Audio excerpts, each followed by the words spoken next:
আমি প্রথম থেকে শুরু যখন করি তখন আমার একটা ছাগল দিয়ে শুরু করছি। একটা ওই যমুনাপাড়ি ছাগল, আরেকটা ছিল দেশি ছাগল। আমার টোটাল 48টা ছাগল হয়েছিল 6 বছরে। 6 বছরে 48টা ছাগল হয়েছিল। কিছু ছাগল আমার পিপিআর রোগে মারা গেছে এবং কিছু আমি বিক্রি করে দিছি। আমি এখন অসুস্থ আর পারি না বিধায় আমি ছাগল কমায় ফেলছি। আমার এখন 10 থেকে 12টা ছাগল আছে। ওর বয়স চলছে 4.5 বছর। সে আমি যখন কিনার 1 বছর পরেই তার মানে জন্ম। সে আমার ঘরের বাচ্চা। তখন থেকে আমি তাকে লালন পালন করছি। ওর নাম লাল, আর ওর বোনের নাম ছিল সুন্দরী। ওর বোন মারা গেছে, ওর মাও মারা গেছে। ওর মার নাম ছিল লালি, মাও মারা গেছে। আল্লাহ ওরে এখনো হায়াত দিয়ে রাখছে। আমি সন্তানের মতো লালন করছি ওরে। যদি কোনো শৌখিন মানুষ কুরবানির জন্য, শুধুমাত্র কুরবানির জন্য নেয় এবং আইসা দেখে ওনার পছন্দ হয়, উনি ওনার বিবেক মতো আমাকে যা দিবে আমি তাতেই খুশি। ওর পিছনে যা খরচ করছি বা ওরে পালছি, সন্তানের মানুষ কোনোদিন টাকা পয়সা মূল্যায়ন করে পালন করে না। ঠিক আছে, এখন আমি অসুস্থ, আমি ওরে আর রাখতে পারতেছি না, আমি অপারগ। এই জন্য ওকে বিক্রি করে দেওয়ার সিদ্ধান্ত নিয়েছি। দাম পড়ছিল 60,000 টাকা। পরে আমি বলছি যে দেখেন 60,000 টাকা কি আপনাদের মনে হয় আমি দিতে পারি এটা? তারা বলছে যে না, আপনার কাছে আমরা দাম জিজ্ঞেস করছি, যদি আমরা না বলি তাহলে আপনি কষ্ট পাবেন, আপনাকে আমরা ছোটো করি নাই, এই জন্য দামটা বললাম। ঠিক আছে। তারপরে আমার এক আত্মীয়, উনি 70,000 টাকা বলছিলেন, কিন্তু আমি তখন মানে আসলে বিক্রি করার মতো তেমন উদ্দেশ্য আমার ছিল না বিদায় আমি আর বিক্রি করি নাই। আপনার কাকা কিনে নেয়, আমি কিনছিলাম মানে শখ করে। আমার খুব শখ ছিল ছোট থেকে যে একটা মানে পাটনায় ছাগল পালবো, বুঝছেন তো। ঢাকা থেকে যখন চলে আসছি তখন মানে হঠাৎ করে একদিন দেখলাম যে দিক দিয়ে একটা ছাগল নিয়ে যেতেছে আর কি, ওর মাকে নিয়ে যেতেছে। তো আপনার কাকা বললো যে ওর মা অনেক সুন্দর। তো আমি বলছি তা আমার কাছ থেকে টাকা নিয়ে যাও, ওকে কিনে নিয়ে আসো। তো ওকে ওর মাকে তখন আজকে থেকে 6 বছর আগে ওর মাকে কিনছিলাম আপনার 8,000 টাকা দিয়ে।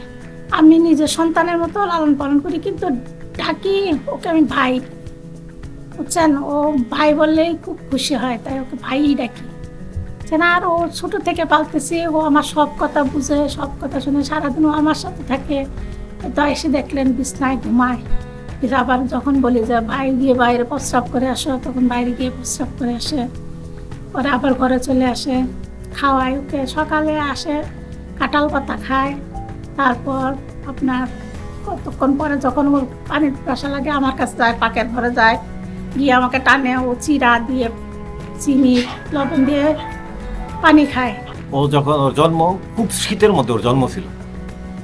তারা 2 বোন দৌড়াই এসে আমার দুধ খায় এসে আমার কম্বলের নিচে ঘুমাইতে। এর থেকে ওদের প্রতি আমার মানে একটা দুর্বলতা চলে গেছে। আমি আর তাদেরকে ছাড়া আমি অনেক ছাগল বিক্রি করছি আমি। মানে আমি ছাগল, আমার লস প্রজেক্টটা ছাগল বিক্রি করছি, কিন্তু ওদেরকে বিক্রি করার মতো সাহস আর আমার হয় নাই।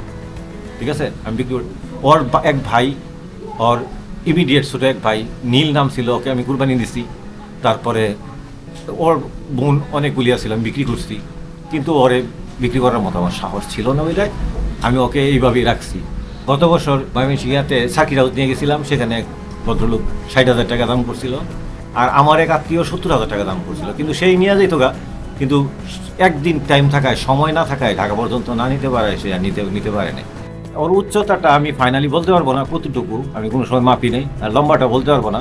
কিন্তু ওর 2 মাস আগে মাপা হয়েছিল, তার ওয়েট হয়েছিল 96 কেজি। 96 কেজি 2 মাস আগে মাপা হয়েছিল। তখন জ্বর হয়েছিল, তাকে এগ্রিকালচার ইউনিভার্সিটিতে নিয়ে যাওয়া হয়েছিল।